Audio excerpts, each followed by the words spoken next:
Je vais vous parler ce soir de la relation amoureuse passionnelle entre Stahl et Constant, sujet que vous connaissez sans doute déjà pour beaucoup d'entre vous, hein, parce que c'est une relation amoureuse qui a déjà fait couler beaucoup d'encre.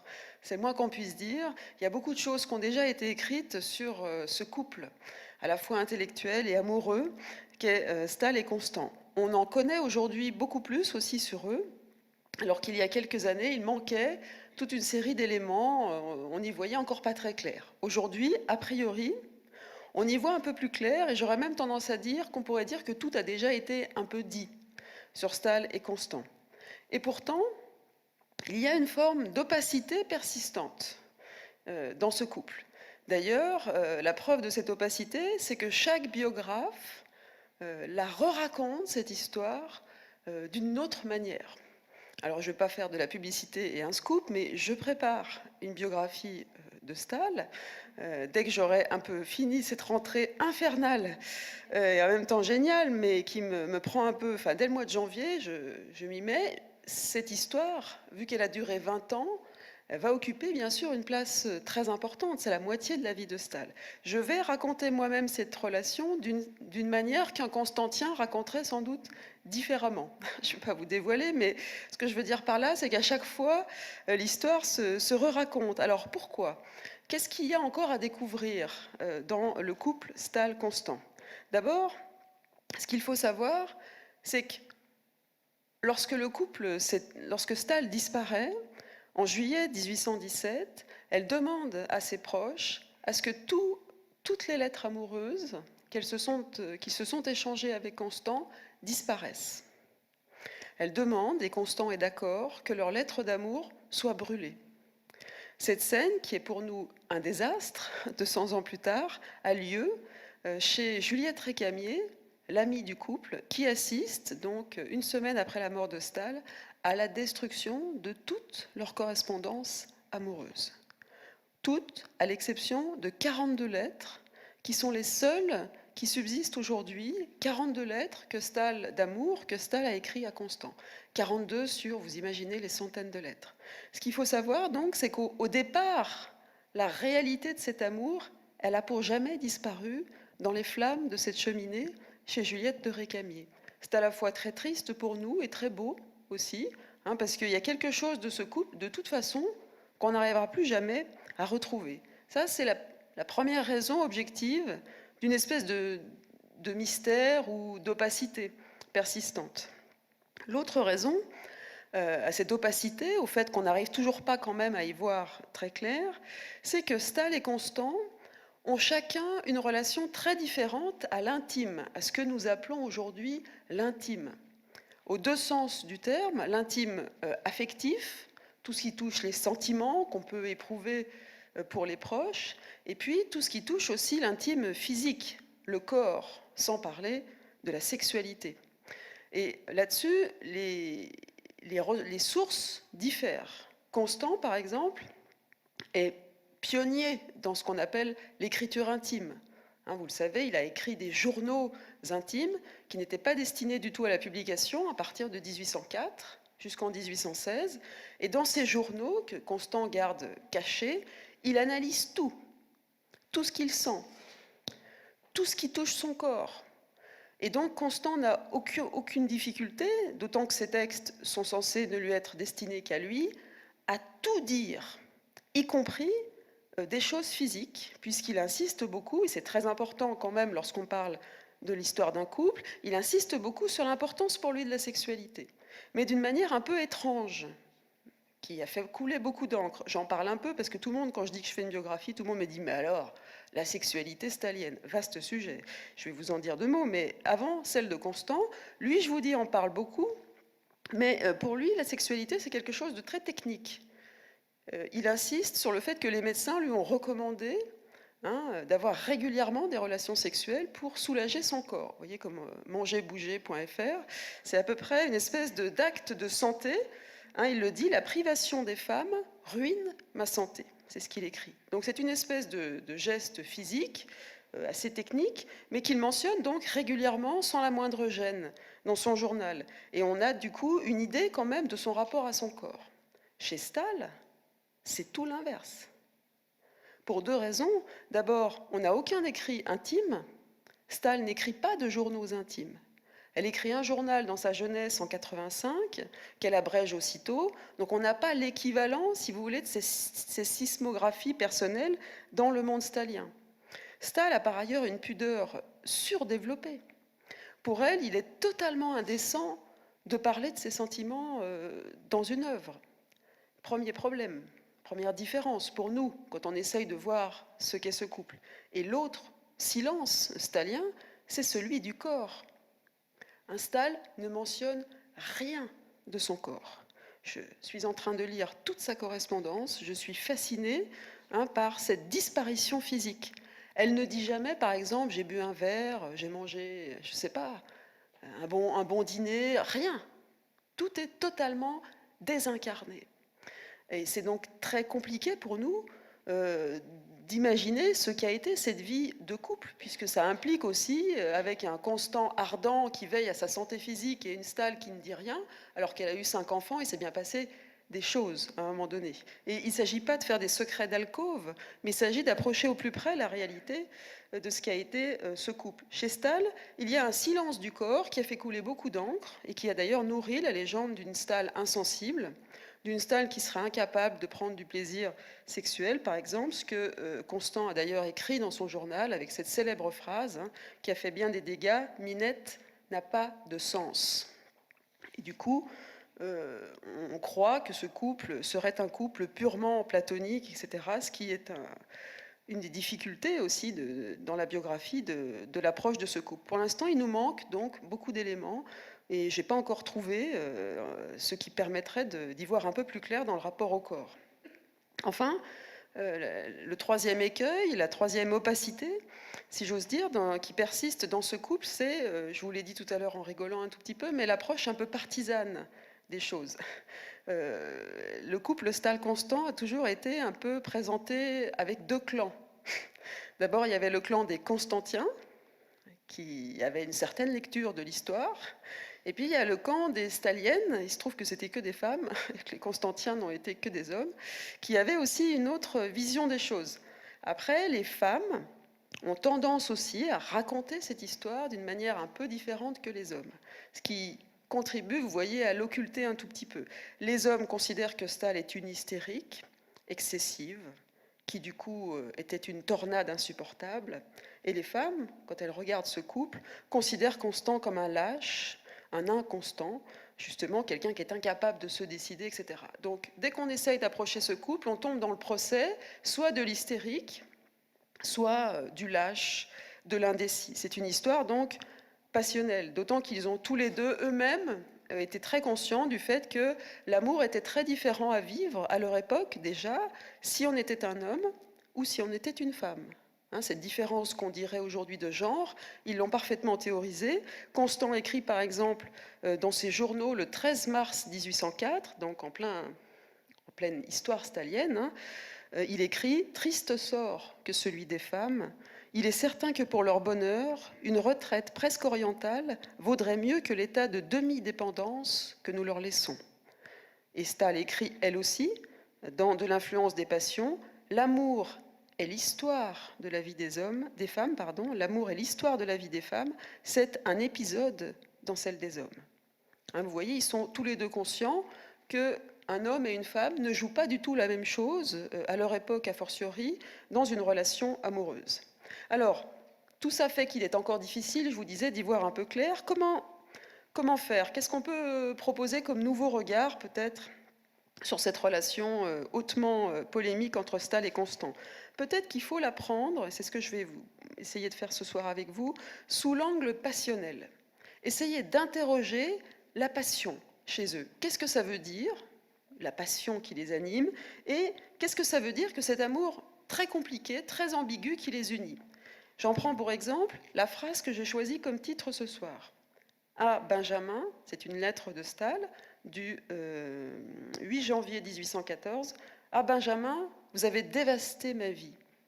C'est une formule intéressante qui nous montre peut-être toute la complexité de cette histoire. Une histoire où l'amour se mêle toujours à la haine, où le plaisir se mêle toujours à la douleur, où l'attirance se mêle toujours aussi à la violence. Stahl ajoute dans cette même lettre: à Benjamin, vous avez dévasté ma vie, pas un seul jour ne s'est écoulé depuis 10 ans sans que mon cœur n'ait souffert par vous.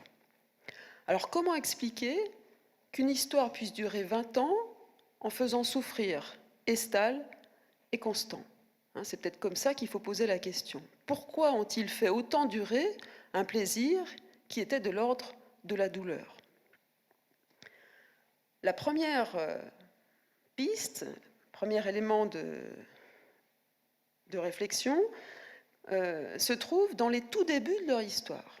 Alors vous connaissez peut-être sans doute déjà beaucoup de choses sur les prémices, la première rencontre, les débuts de cette histoire entre Stahl et Constant.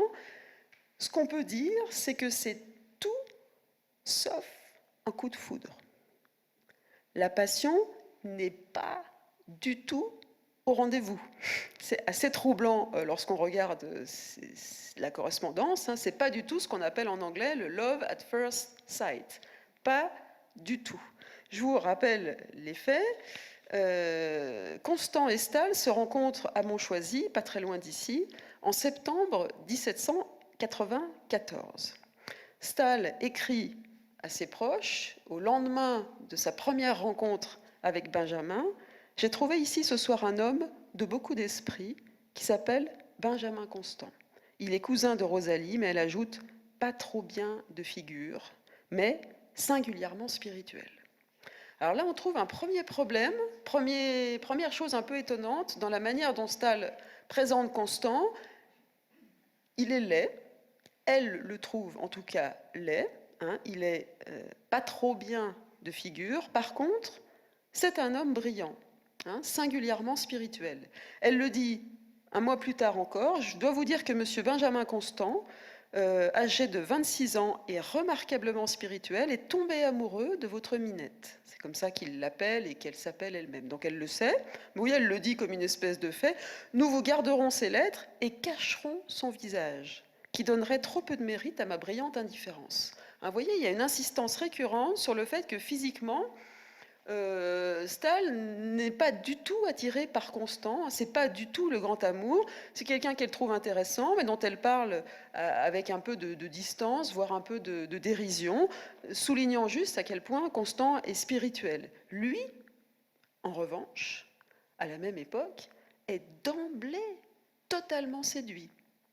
Je vous lis la lettre du 21 octobre 1794, donc la première rencontre, mais alors vue du point de vue de Benjamin: j'ai rarement vu, dit-il, une réunion pareille de qualités étonnantes et attrayantes, autant de brillant et de justesse, une bienveillance aussi expansive et aussi active, autant de générosité, une politesse aussi douce et aussi soutenue avec tout le monde, tant de charme, de simplicité, d'abandon dans la société intime. C'est la seconde femme que j'ai trouvée qui m'aurait pu tenir lieu de l'univers, qui aurait pu être un monde à elle seule pour moi. Elle sait parfaitement écouter ce que ni vous ni moi ne pensions. Elle sent l'esprit des autres avec autant de plaisir que le sien. Elle fait valoir ce qu'elle aime avec une attention ingénieuse et constante qui prouve autant de bonté que d'esprit. Vous voyez, il n'y a aucune allusion au physique, d'abord, et puis il y a une espèce de séduction pour la personnalité stahlienne, sa générosité, et surtout, Constant dit, son sens de l'écoute, sa lecture de l'autre. Ça, c'est toujours le grand, je crois, la grande qualité stahlienne, c'est de connaître les autres, de les écouter et de s'en faire une juste image. Donc on voit dans ces premières années, puisque leur histoire commence en 1794, on voit un double problème en fait. Déjà, ça commence un peu mal, si j'ose dire. Le premier problème, c'est qu'il n'y a pas de passion de la part de Stahl.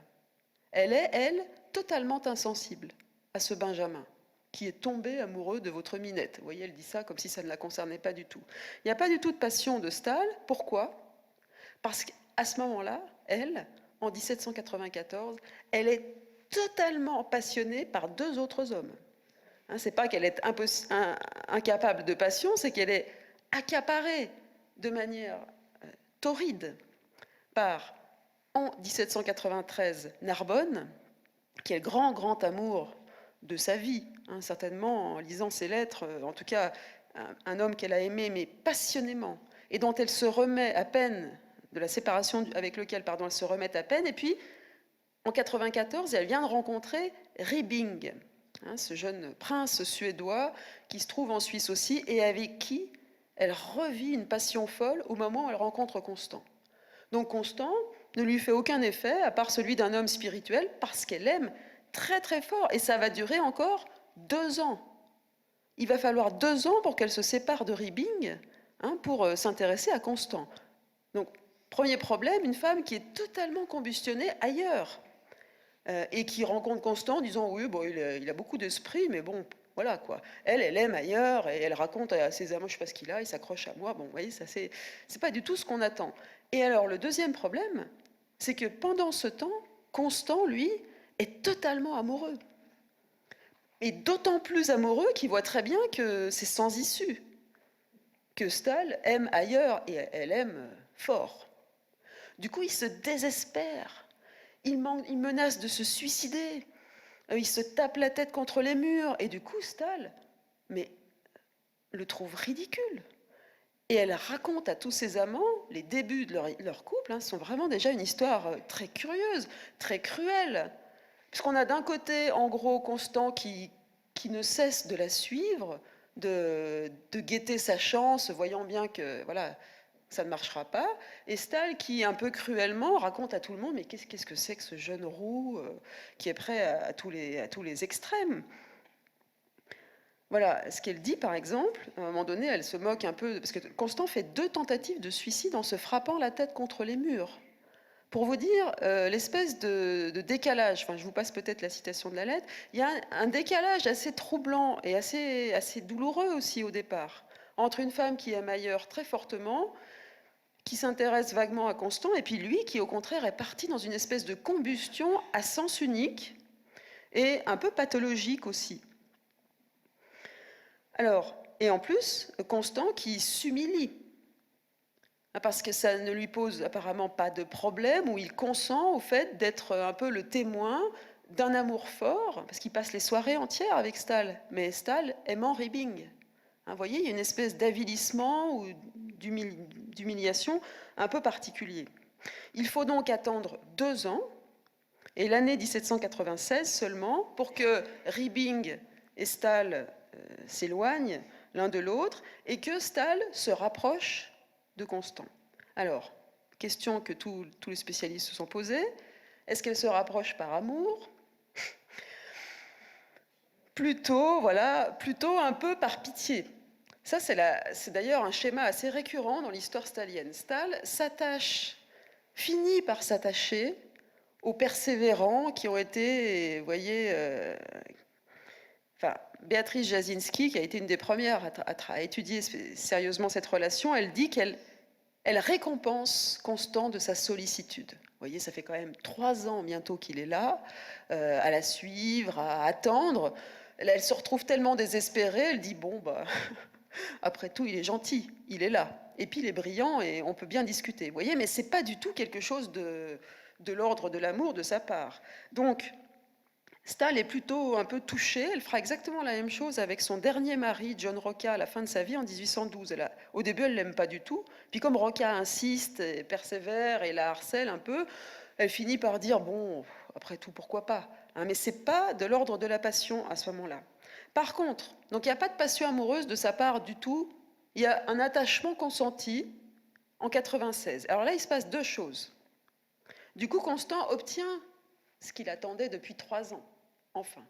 Et à partir du moment où il l'obtient, ça cesse d'être intéressant. C'est classique, hein, vous attendez quelque chose, et puis quand vous l'avez, la mélancolie vous submerge.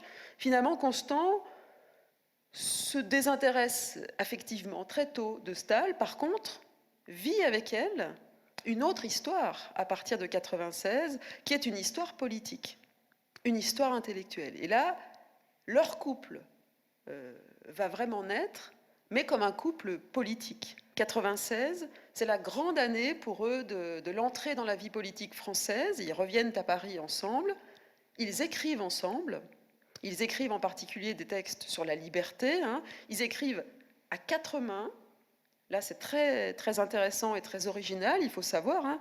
Staël et Constant mêlent leurs pensées et leurs plumes sans qu'on sache aujourd'hui clairement, dans leurs deux grands textes de ces années-là, des effets de la terreur pour Constant ou des circonstances actuelles pour Staël, sans qu'on sache clairement aujourd'hui, nous, qui a écrit quoi, qui a pensé quoi. C'est vraiment deux cerveaux, à la fois masculin, féminin, français et suisse, qui se mêlent. Et donc ça, c'est la partie très réussie, très positive de leur couple, la partie indéfectible, la partie qui va analyser le libéralisme et les conditions de la liberté au sortir de la Révolution. En revanche, ce couple intellectuel, il disparaîtra à jamais. Pour Staël, jusqu'à la fin de sa vie, Constant restera toujours l'homme le plus brillant, celui avec lequel il est le plus intéressant de parler politique. En 1814, 20 ans plus tard donc, et plutôt vers la fin de la vie stalienne, elle lui écrit, le 24 avril 1814, elle écrit à Benjamin « Vos talents seront toujours l'objet de mon admiration, et causer avec vous, si vous aimez encore mon entretien, sera toujours le premier de tous mes plaisirs. » Vous voyez, 20 ans plus tard, les talents et le plaisir de causer, parler politique, je me demande si c'est pas là le principal plaisir stalien, celui en tout cas dont elle parle le plus. Parler politique. D'ailleurs, à un moment donné, dans ces journaux que j'ai lus, là, du coup, Constant dit, elle veut tellement parler politique qu'elle, le soir, il est fatigué des fois. Il lui dit pitié, mais elle peut plus s'arrêter. Il y a une passion chez elle de la réflexion. Voilà. Et là, Benjamin lui dit stop, il est minuit, on peut aller se coucher, mais non. Donc à la fin de sa vie, vous voyez, elle y revient. Ça veut dire que le côté intellectuel de leur couple a été sans doute indépassable. Aucun homme n'aura pu remplacer Constant dans l'esprit de Staël de ce point de vue-là. Par contre, sur le plan de la passion amoureuse à proprement parler, là, il y a tout de suite des problèmes. On a vu, il y a des problèmes à l'origine, des problèmes de décalage, des problèmes de sentiments finalement soit trop importants, soit absents. Et puis, dans toutes ces années-là, Constant vit sa relation amoureuse avec Staël comme un devoir, comme une espèce de contrainte. On le voit dans son journal, dans un moment très poignant, qui est celui de la mort de Necker. En avril 1804, Staël, vous le savez, se trouve en Allemagne, à Berlin, donc très très au nord de l'Allemagne, à une semaine de route à peu près de Coppet, si bien que c'est Constant, ça c'est un moment vraiment incroyable et horrible, Constant apprend la mort de Necker avant Staël. Il reçoit la lettre avant. Et alors là, moi ça me broie le cœur quand je lis ça, Staël continue à écrire à son père pendant 10 jours à peu près, ne sachant pas qu'il est mort.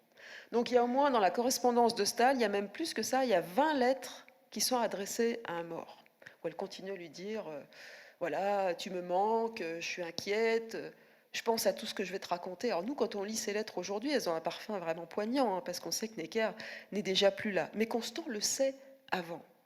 Et du coup, il n'a qu'une hâte, c'est arriver à Berlin, il chevauche toute la nuit pour prévenir Staël, pour être là à ses côtés quand elle apprendra l'horrible et terrible pour elle nouvelle de la mort de son père. Et pendant tout ce moment où on a un Constant généreux, un Constant qui paye de sa personne, etc., il écrit quand même dans son journal qu'il en a quand même assez de cette histoire. Il dit « Elle m'enlève les 3/4 de mon temps, Staël. Elle disperse mes idées. Elle m'agite. » Vous voyez, il y a toujours ce mélange, même dans ce moment de ferveur vraiment particulier, qui pourrait sceller le couple. Ce moment où le proche perd quelqu'un qui lui est cher, rapproche en général, ça marche moyennement. Et en plus, il a pourtant de l'empathie pour elle. Il se dit, ça va être horrible quand il dit le 13 avril, dans quelle attente vais-je trouver la personne que j'aime le mieux au monde, livrée au plus affreux désespoir. Elle ignore encore son malheur. Je vois la destinée qui s'avance contre elle dans l'ombre pour la frapper. Vous voyez, il est à la fois dans l'empathie, un peu dans la douleur, et pourtant, même dans cette circonstance, on voit Constant avec des sentiments un peu mélangés. Par exemple, il y a un désir chez lui de souffrir autant qu'elle, qui est assez bizarre dans son journal. Il dit « Pauvre Minette, dans quelques jours, j'entendrai tes cris. Pauvre cher ange, Puissais-je adoucir ta peine en la partageant? Vous voyez la volonté vraiment de faire corps dans la douleur avec elle, mais par contre, il y a des notations beaucoup plus étonnantes dans le journal. Par exemple, une fois que Stahl apprend la mort de son père, tous les gens se précipitent vers elle, et puis vous savez, on ce genre de phrase, on ne sait pas quoi dire. Qu'est-ce que vous voulez dire dans ces cas-là? Il n'y a rien à dire. Et donc, il y a des gens qui risquent des phrases un peu banales. C'est un soulagement, je sais pas, des trucs qu'on dit, qu'on ne sait pas quoi dire, il vaut mieux rien dire. Bon, et bien Constant, voyant cette scène, écrit ça. Enfin, il dit « Je suis révolté par les banalités qu'on dit. Stahl méritait mieux que ça dans son deuil. » Et il dit « C'est avec une sorte de plaisir cruel que je la vois repousser ces honteuses tentatives. » Vous voyez, il est presque content que personne n'arrive à la consoler, parce que lui l'aurait mieux fait, sans doute. Et alors, la chose qui m'a, moi, le plus un peu étonnée dans le récit de ce moment fort du couple Stahl-Constant qu'est la mort de Necker, c'est lorsqu'il est persuadé que Stahl est puni, que si elle perd son père dans ces conditions si tragiques, c'est-à-dire en n'étant pas à ses côtés, etc., c'est parce qu'elle a commis une faute. Il dit, le 10 avril 1804, « Pauvre Minette, comme elle est punie de n'avoir pas eu la force de remplir sincèrement ses devoirs. » Alors là, on touche à un point un peu complexe de la psyché stalienne et constantienne. Les deux sont persuadés d'être coupables, tout le temps, de quelque chose. C'est une anecdote qui m'a beaucoup marquée dans la correspondance stalienne. Quand, après les journées d'octobre, Stahl quitte le château de Versailles, après que la foule a envahi le château, le roi et la reine reviennent à Paris par un chemin, et puis elle et ses parents reviennent par un autre chemin. En l'occurrence, ils passent par le bois de Boulogne. Donc ils traversent une forêt, qui est encore un peu une vraie forêt, beaucoup plus qu'aujourd'hui. Et Stahl a peur, elle le raconte, d'être attaquée par des voleurs d'un coup. Elle se retrouve toute seule au milieu des bois et elle dit « je vais me faire attaquer ». Pourquoi? Parce qu'elle dit « on a eu de la chance d'échapper au massacre ce jour-là. Et quand on a eu de la chance d'un côté, on paye de l'autre ». Ça, c'est très stalien. On doit payer à un moment donné. On ne peut pas être heureux. Quand on est heureux d'un côté, la facture arrive de l'autre. Alors ça, c'est une structure mentale particulière, tout le monde ne l'a pas, même si beaucoup l'ont. C'est quelque chose dont on fait aussi tous un peu l'expérience, c'est pas non plus... Mais c'est très développé chez eux. Vous voyez, Constant est persuadée qu'elle est punie. Et du coup, elle a dû commettre une faute pour perdre son père dans ces circonstances un peu particulières. Et vous allez voir, ce rapport à la sanction, il va être très important dans leur couple. Alors, j'y viens un tout petit peu, à l'amour comme douleur. Voilà, ce serait peut-être ça la dernière spécificité, pour ne pas vous retenir trop, la dernière spécificité de l'amour Stahl-Constant, c'est qu'il ne conçoit pas l'amour autrement que comme une douleur. Alors ça, c'est un peu particulier quand même. En même temps, c'est très banal, mais c'est assez particulier. On peut même parler, je crois, en tout cas, moi, j'hésiterai pas à le faire, d'une forme de masochisme affectif quand même, de part et d'autre, de la part de Stahl et Constant. D'ailleurs, Stahl le théorise à son propos dans les précédents hommes qu'elle a aimés, notamment Narbonne. Dès 93, avec Narbonne, voilà ce qu'elle écrit. « Quelle bizarrerie du cœur fait aimer avec passion celui qui ressemble si peu à ce qu'on croyait adorer. » Vous voyez, elle dit on n'aime jamais les bonnes personnes. En tout cas, elle dit il y a quelque chose de fatal. Et elle ajoute à propos de Ribbing, cette fois-ci en 95, « Je ne suis pas faite pour être aimée de ce que j'aime. C'est un sort jeté sur ma vie. Tout ce que j'aime, non, tout ce que je n'aime pas s'attache à moi. Tout ce que j'aime m'abandonne. » Vous voyez, il y a un destin malheureux pour Stahl, qui est une espèce de fatalité. Je ne suis pas faite pour être aimée de ce que j'aime. L'amour pour elle est forcément non réciproque. Quand elle aime, on ne l'aime pas. C'est le cas avec Constant, vous voyez, au début, lui, il l'aime, elle ne l'aime pas, etc. Bref, il y a une espèce de malheur qu'elle théorise, elle ne peut pas être heureuse pour elle. En tout cas, ça ne peut pas marcher. Constant le dit aussi, lui, à son propos, mais d'une autre manière. Enfin, la plupart d'entre vous le savent peut-être, c'est un passage assez connu de son journal. Il explique que tous les hommes veulent conquérir des femmes, que cette conquête consiste pour eux, représente pour eux, un but. Et Constant a beaucoup voulu conquérir de femmes.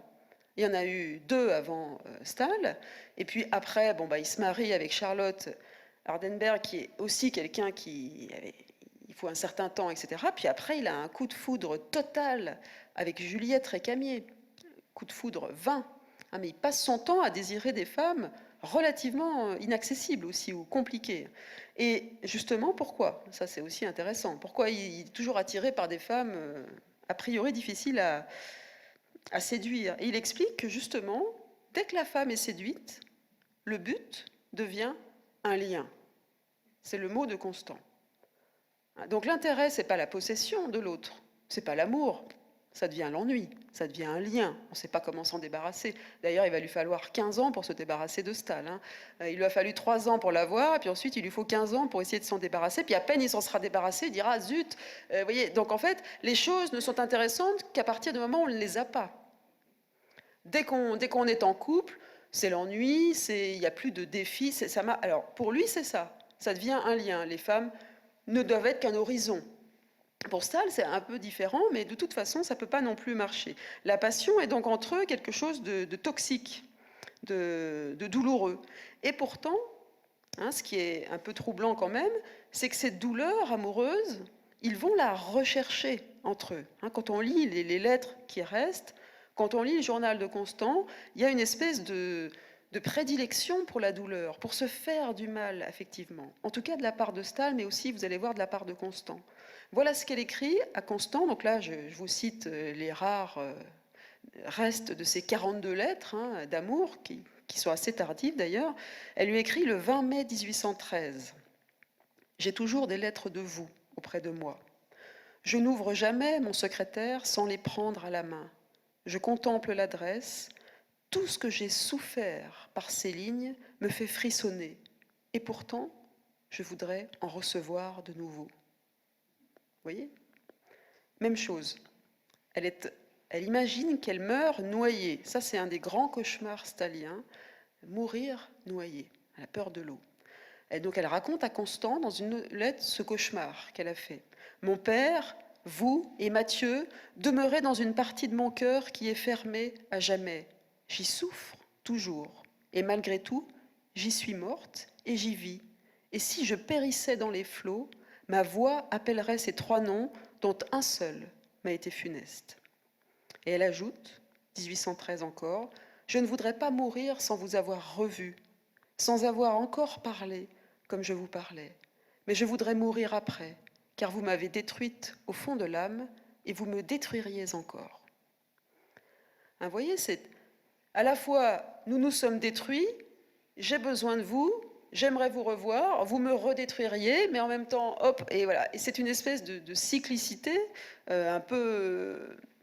enfin, très trouble sur le plan affectif que cette relation entre Staël et Constant. Qu'est-ce que Constant nous dit, lui? Exactement la même chose, si on prend ses journaux intimes. Il écrit à propos de Staël en 1804 « Je suis beaucoup plus heureux sans elle, mais sa douleur me ferait sacrifier sa vie pour la consoler. » Constant ne sait pas résister au spectacle de Staël malheureuse. Il faut toujours qu'il aille la sauver, c'est ce qu'on voit d'ailleurs au moment Necker, de la mort de Necker. « Je suis plus heureux sans elle, mais j'ai besoin de sa douleur. » Il ajoute en 1807, au moment alors là, de leur séparation, maman les plus noires, « Madame de Staël est si douce que je me rattacherai à elle sans le souvenir des violences passées et la perspective des violences futures. » Et alors surtout, en 1815, très tard, en même temps que les lettres, il écrit « Je brûle de me brouiller avec elle. » Vous voyez, il y a une espèce de combustion amoureuse, mais qui n'est pas du tout exercée forcément au même endroit. Alors pourquoi? On ne peut pas savoir pourquoi. On ne peut pas prétendre savoir pourquoi il y a tout ça. Mais on peut essayer, à partir des documents qu'on a, de comprendre. Je ne prétends pas avoir la clé, mais ce que je peux vous proposer comme hypothèse, mais enfin, prudemment, vraiment. Pourquoi? Pourquoi ont-ils tous les deux cette tendance à vouloir se faire du mal, à y prendre du plaisir et à concevoir l'amour comme toujours une sanction? Pour Staël, il y a un dégoût de soi, une mésestime amoureuse terrible. Staël est quelqu'un qui ne s'aime pas du tout. Ça, faut le savoir, hein, c'est pas du tout ce qu'on a dit, on a longtemps dit, elle s'adore, elle s'admire, c'est tout le contraire. Hein, c'est quelqu'un qui se déteste physiquement, quelqu'un qui doute en permanence de ce qu'elle est, et du coup, lorsqu'elle rencontre un homme, là encore, c'est très troublant pour nous aujourd'hui, ce n'est pas du tout une féministe, Stahl.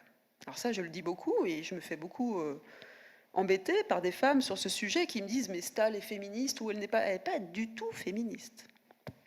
Elle l'est dans certains aspects, hein, par exemple, pour elle, les femmes doivent écrire, etc. Mais alors, sur la scène amoureuse, c'est l'antiféministe. Par exemple, elle dit « les femmes cherchent un maître ». Et pour elle, l'amour est une forme de soumission. C'est pas du tout la femme puissante, c'est tout le contraire. Elle cherche au contraire l'homme tout-puissant.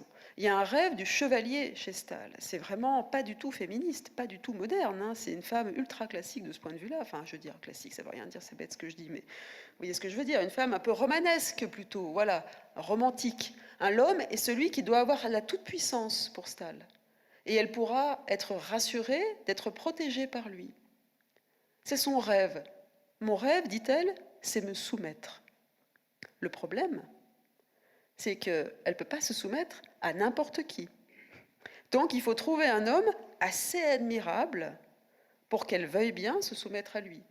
Alors à chaque fois, elle croit que c'est le bon, et c'est pas le bon. Il lui manque toujours quelque chose. Lorsque c'est le super-homme à la Narbonne, il n'est pas très intéressant, pas très généreux. Lorsque c'est un type très brillant comme Constant, physiquement, il fait 2 kilos, ça va pas. Et ce que je veux dire, il faut une espèce de super masculin qu'elle ne rencontre finalement jamais. Mais elle cherche un maître, elle cherche une soumission. Elle le dit par exemple, ouais, bon, je ne retrouverai pas ma phrase. Ah oui, voilà, elle le dit, pardon, à Ribbing, hein, c'est une phrase assez troublante pour nous. En 95, elle lui dit « Je n'ai connu que vous de véritablement supérieur à moi, et à qui, par conséquent, je voulusse me soumettre. » Vous voyez, c'est vraiment un rapport très orgueilleux aussi à l'amour, sous le signe de la soumission, mais dès qu'elle s'aperçoit que le maître n'est pas à la hauteur, alors là, le dégoût que ça lui inspire de s'être avilie face à quelqu'un qui n'était pas digne n'a pas de limite, hein, pour elle. Pour Constant, à l'inverse, l'amour rime avec la... Enfin, l'inverse, non, mais l'amour, c'est la passivité, c'est la soumission pour lui.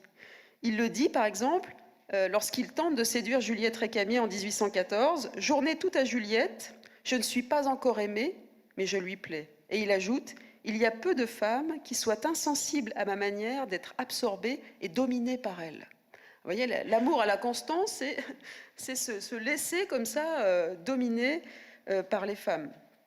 Et même chose avec Stahl, hein, il dira à propos d'elle, « Une puissance magique me domine. » Donc cet amour, il naît de part et d'autre sur une culpabilité, de la recherche d'un châtiment. Et pour eux, pour Stahl et pour Constant, s'être rencontrés l'un l'autre et s'aimer l'un l'autre, c'est payer une faute.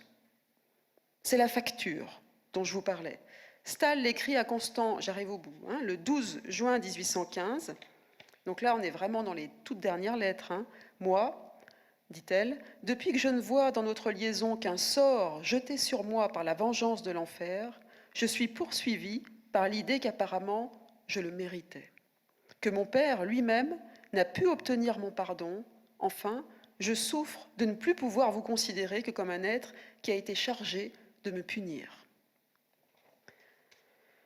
Elle dit même à Constant, j'en avais déjà parlé d'ailleurs ici il y a quelques années, hein, en mai 1815, vous ressemblez à Monsieur de Sade, hein, c'est-à-dire vous êtes un bourreau, vous êtes un sadique. Hein, l'amant est forcément quelqu'un qui vient punir dans l'imaginaire stalien. Dans l'imaginaire de Constant, c'est la même chose. Alors il le dit moins clairement dans ses lettres, hein, mais il le dit dans Adolphe. Hein, si vous avez lu ce texte de 1816, Adolphe, c'est une dissection amoureuse cruelle où un couple ne s'aime pas, mais se déchire en permanence et substitue à l'incapacité de s'aimer la jouissance de se faire du mal. Hein. C'est ce que Constant écrit dans Adolphe. Nous étions deux êtres malheureux qui seuls se connaissaient sur la terre, qui seuls pouvaient se rendre justice et qui semblaient deux ennemis irréconciliables, acharnés à se déchirer. Quand on lit Adolphe, on voit un peu toute cette douleur. Alors, pour finir, est-ce qu'il n'y a pas un autre moment que le moment 96 où Stahl et Constant ont pu se rapprocher? Malheureusement, il y en a encore un dernier, mais qui confirme un peu la complexité de leur relation, c'est le moment de la mort de Stahl. Il faut savoir qu'en 1817, elle n'a pas revu Constant physiquement depuis 2 ans. C'est parce qu'elle est malade, parce que c'est pour elle trop d'émotions que de revoir cet homme. Elle lui écrit beaucoup, c'est toutes les lettres que je vous ai lues, mais elle ne veut pas le revoir. Pour elle, ce serait trop violent, etc. Mais pour lui, c'est insupportable d'être interdit de visite.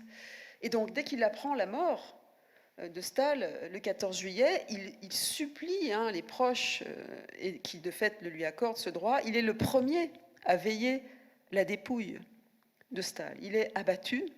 Et encore une fois, vous voyez la dialectique fatale. C'est au moment où elle s'absente définitivement qu'il est le plus proche, alors qu'il lui a fait des coups horribles que je vous épargne auparavant. Et du coup, c'est à la mort de Stahl que Constant lui écrit son plus beau texte.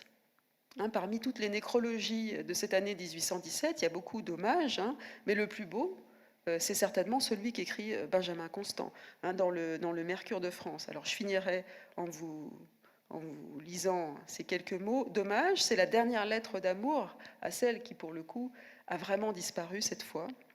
Tous ceux qui ont eu des relations avec elle en ont remporté des impressions ineffaçables. Aucun malheureux ne s'est approché d'elle sans être secouru, aucun affligé sans être consolé, aucun proscrit sans trouver un asile, aucun opprimé sans qu'elle plaidât sa cause, aucun esprit supérieur sans être captivé par elle. Nul ne pouvait avoir passé 1 heure avec elle sans donner à cette heure une place à part dans son souvenir, et sa vie était nécessaire à ceux qui l'avaient connue, même lorsqu'ils ne la voyaient plus. Voilà. Je vous remercie.